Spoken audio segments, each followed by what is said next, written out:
I started the process to thinking about getting my CPA in 2002, 2003. It took me 6 years from 2002, 2003 until I was licensed in late 2009. I believe late 2009, yes.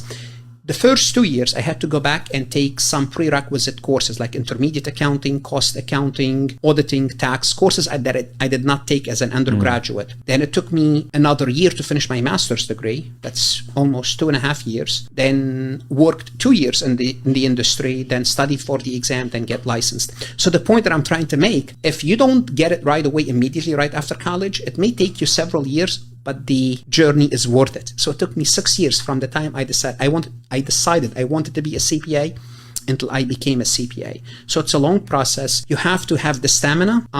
Don't give up. Again, it took me 6 years. And I passed on the first attempt on all sections, but it does take time. If you need to take prerequisite courses, if you need to study, sometimes you may pass a section or two, then something happens, lose those sections and start again. You do it, you start again. Because once I pass, you only need, I always tell my viewers at the end of my YouTube, you only have to pass once in your lifetime. That's all you have to do.